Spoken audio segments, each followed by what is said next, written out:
Well, it's quite a clunky term, but this special purpose vehicle is essentially a tool or an instrument to facilitate financial transactions. It's to make it easier, if you like, for European companies like Unilever or Nestle to make sure they get paid when they're exporting to Iran and vice versa. And it's not the first time that we've heard talk about this special purpose vehicle. In fact, back in September, the European Union's Foreign Affairs Department, Federica Mogherini, the Foreign Affairs Chief, already put it in writing and said that her team would be working on this over the next couple of months. Now, that's set to be discussed today at a Foreign Affairs meeting here in Brussels, as well as a wider statement on the Iran nuclear deal that will feed into a European Union summit taking place here in March. And another topic set to come up today in that meeting's rather contentious is an upcoming meeting that will be taking place in Warsaw in Poland, co-hosted with the United States of America, with the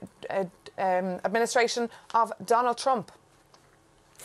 Maeve, tell us a little bit more about that US-Poland summit. What's it aimed at doing?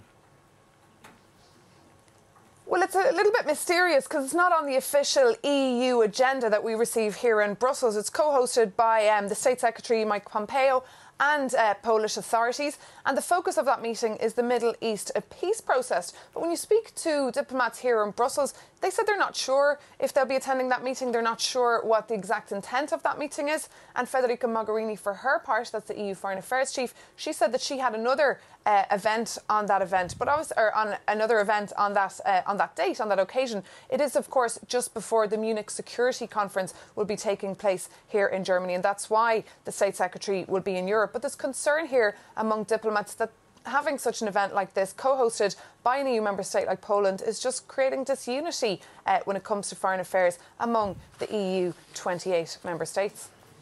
And what about the way that the EU has perceived, the way that Tehran, rather, has perceived the EU's actions vis-à-vis the nuclear deal?